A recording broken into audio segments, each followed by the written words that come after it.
বাংলাদেশের বিভিন্ন জায়গা থেকে আগত হাজার হাজার আল্লাহ প্রেমিক, রসুল প্রেমিক, অলি প্রেমিক, আহলে রসুল প্রেমিক, মজলুম কারবালা প্রেমিক, আমার অসংখ্য সুন্নি ভাই বাবারা, কলেজ স্কুল মাদ্রাসায় শিক্ষারত ছাত্র বাবারা, আমি দেখতেছি অনেক বাংলা ইসলামী ছাত্র সেনার অনেক কর্মীরা এসেছেন। সেই সমস্ত ভাই বাবারা, পর্দানিসীন মা বোনেরা, যারা মিডিয়ার মাধ্যমে চাঁদপুর, কচুয়া, রহিমানগরের প্রোগ্রাম দেখতেছেন, দেশ বিদেশের অসংখ্য অগণিত ভাই বাবারা, প্রশাসনের ভাইয়েরা, আসসালামু আলাইকুম ওয়া রাহমাতুল্লাহি ওয়া বারাকাতুহু। সবাই উচ্চস্বরে তিনবার বলি আল্লাহু আকবার। বলো না, আর একটু জোরে হবে, আল্লাহু আকবার, আল্লাহু আকবার, আল্লাহু আকবার। মিষ্টি নাম কি বলুন? ইয়া রাসূলুল্লাহ, ইয়া রাসূলুল্লাহ, ইয়া রাসূলুল্লাহ, ইয়া গাউসে পাক, ইয়া ওলি আল্লাহ, ইয়া শাহজালাল। এবার চিৎকার দিয়ে বলি মারহাবা।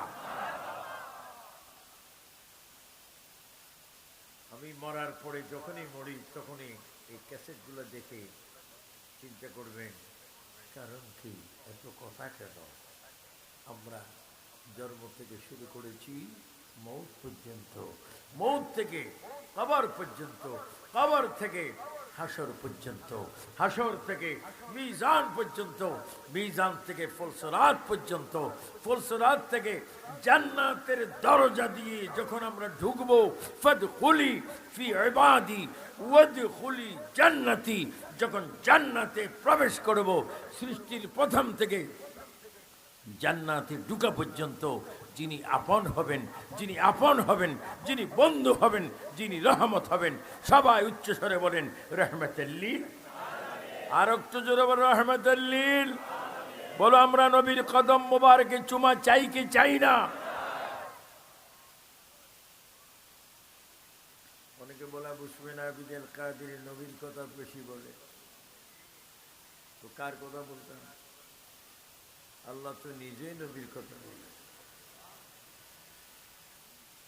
আমি আপনাদের সামনে কোরআনুল করিম থেকে এক টুকরা আয়াত কারিমা তেলাওয়াত করেছি। সবাই একটু আমি আবু সুফিয়ান আবিদুল কাদের প্রশ্নের জবাব দিবেন, কোরআন শরীফ কা বলো না, সবাই চিৎকার দিয়ে বলবেন। এই আওয়াজগুলো যেন হাসরের ময়দানে আমাদের জন্য নাজাতের ফয়সালা হয়। জোরে বলেন কোরআন শরীফ কার? কোরআন শরীফ কয় পারা, কয়টা সূরা? 114টি সূরা। সূরা ফাতিহা থেকে শুরু করে কুল আউযু বিরাব্বিন নাস, মালিকিন নাস, ইলাহিন নাস, মিন শাররিল ওয়াসওয়াসিল খান্নাস الذي يوسوس في صدور الناس من الجنة والناس। কোরআন শরীফ আল্লাহ পাক নাযিল করেছেন। আবার কিতাব কয়খানা? আসমানি কিতাব 104 খানা। 104 খানা কিতাব যেই নবীর উপর নাজিল হয়েছে, আমি প্রায় সকল নবীদের মাজার গিয়েছি। এগুলা বাস্তব কিতাবে তো আছে। এগুলো আবু সুফিয়ান আবিদুল কাদেরের বাস্তব কথা, যে 104টি কিতাব, তার মধ্যে 4টি হচ্ছে প্রধান, আবার 4টির মধ্যে একটা প্রধান, যেই প্রধান কিতাবের নাম হচ্ছে আল কোরআন। সবাই উচ্চস্বরে বলেন কি কোরআন? কোরআন শরীফ কি আরবি না ইংরেজি না উর্দু না ফার্সি না বাংলা? কোরআন শরীফের ভাষা কি? আল্লাহর ভাষা, নবীজির ভাষা, ফেরেশতার ভাষা, কবরের ভাষা, মুনকির নকিরের ভাষা, কিরামান কাতিবিনের ভাষা। উচ্চস্বরে বলেন সব কবর থেকে বেহেশত পর্যন্ত ভাষা কি আরবি না অন্য কিছু? সবচেয়ে বড় আশ্চর্যের ব্যাপার হচ্ছে, এই বাংলাদেশ সহ অসংখ্য রাষ্ট্রে কিছু আলেম, আসলে আলেম না, এগুলো হচ্ছে জন্মগত জালেম। এগুলো বলে নবী মূর্খ, নবী কেরাত সূরা কিচ্ছু পারে না, নবী নাকি জাহেল, নবী নাকি আলিফ বা তা সা এগুলা জানে না। কিছু আহাজারি আছে, তারা বলে, চিৎকার দিয়ে বলেন, নবীর উস্তাদের নাম কি? বলুন আর একটু জোরে বলেন, নবীর উস্তাদ কে? নবীকে কোরআন শিক্ষা দিয়েছেন কে? নবীকে মূর্খ বলা যাবে? নবী মূর্খ নন। অনেকে বলে নবীর যুগে কোনো লেখাপড়া ছিল না। লেখাপড়া থাকবে কোন থেকে? নবী নিজেই তো লেখাপড়া। পৃথিবীর মানুষগুলা যদি নাপাক হয়, ওই পৃথিবীর মানুষগুলা পবিত্র হওয়ার জন্য পানির প্রয়োজন, পানির প্রয়োজন। পানিতে গোসল করলে পাক হয়, পানিতে ওযু করলে পাক হয়। আর আমার নবী দুজানের বাচ্চা নবী, নূর নবী, কামলিওয়ালা নবী, তিনি কেমন নবী? নবী যখন মক্কা মদিনায় পানিতে হাত দিতেন, আমার নবীর হাত মোবারক দ্বারা পানি পবিত্র হয়ে যেত। দেখছেন কি আলাদা ব্যাপার?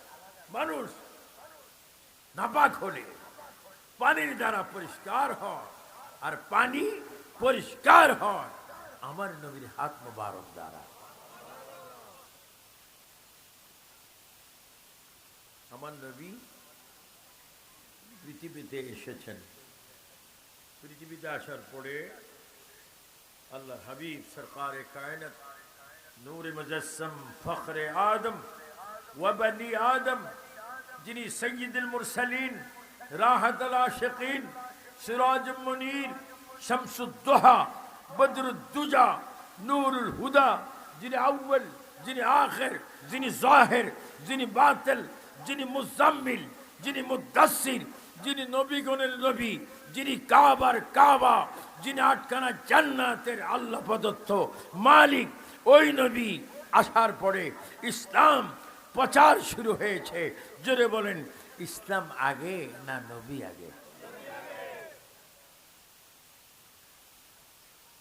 এই তো কিছুদিনের মধ্যে আমি আপনি কবরে যাব। কোথায় যাব? 500 টাকা নোটের বান্ডিল নিয়ে যাবেন, 1000 টাকা জানুয়ারির বেতন, মার্চের বেতন, কিচ্ছু না। আসছি একা যাবো, একা সঙ্গে যাবি কি?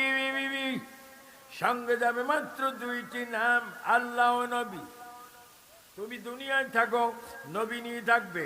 তুমি কবরে যাও, নবী নিয়ে কবরে যাবে। তুমি হাসরে যাও, নবী নিয়ে তুমি হাসরে যাবে। তুমি যখন মরবে, নবী নিয়ে মরবে। তুমি যখন মায়ের পেট থেকে জন্ম করবে, তখনও নবী নিয়ে তুমি জন্ম হবে। যখন মায়ের পেটে থাকবে তখনও নবী, যখন রূহ জগতে তখনও নবী, যখন রূহ জগৎ ছিল না তখনও তুমি নবীর কিসমত, নবীর নূরের মধ্যে ছিলে। আল্লাহর নবী বলে, আনা মিন নূরিল্লাহ ওয়াল খালকু কুল্লুহুম মিন নূরি। আমি নবী শুধুমাত্র আল্লাহর নূর থেকে পয়দা, আর তামাম 80,000 আলম, 18,000 জাত আমি নবীর নূর দ্বারা পয়দা।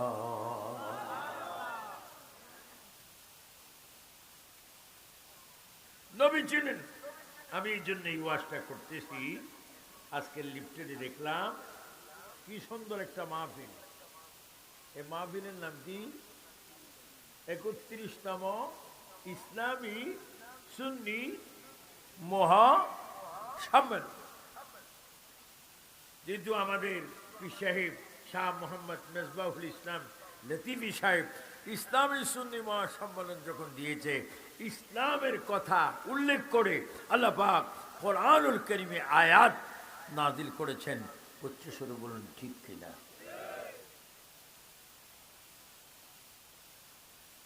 ইসলাম তো রাসূল কারীম পৃথিবীতে এসেছেন, আল্লাহ পাঠিয়েছেন। নবীর আব্বাজান হযরতে খাজা আব্দুল্লাহ রাদিয়াল্লাহু তাআলা, রাদিয়াল্লাহু তাআলা বলতে কি মজা লাগে। খাজা আব্দুল্লাহ মুসলমান, ইমানদার, মা মেনা মুসলমান ইমানদার। আমার দেশের এক আন্তর্জাতিক হুজুর লন্ডনে গিয়ে বলেছিল ব্রাডি সেন্টারে, সে ম্যানচেস্টারে, যে রসুলের আব্বা আম্মা কাফের। আমি বলেছিলাম ব্রাডি সেন্টারে নবীর আব্বা আম্মা ইমানদার ইমানদার ইমানদার। তুমি যে নবীর আব্বা আম্মাকে কাফের বলেছ, তুমি মৃত্যুদণ্ডের অপেক্ষায় থাকো। 1996-তে আমি লন্ডনে বক্তব্য দিয়েছিলাম। লন্ডনের ইংলিশ, উর্দু, বাংলা সব পত্রিকা আমার নিউজ, আমার বক্তব্য এসেছে। বলেন নবীজির আম্মা আম্মা আব্বা আম্মার ইজ্জত রক্ষা করার মালিককে? বুঝা যায় মালিক নেই। আর একটু জোরে সোরে বলেন, এমন ভাবে আল্লাহ বলবেন এই মূর্তি আল্লাহ বলে ফাযকুরুনি আযকুরুকুম ওয়াশকুরুলি ওয়ালা তাকফুরুন। এ বান্দা, তোমরা আমার তারিফ করেছ, আমিও তোমাদেরকে স্মরণ করে নবীর উসিলায় তোমাদের সব গুনাহ মাফ করে দিলাম। জোরে বলেন নবীজির ইজ্জত রক্ষা করার মালিক কে?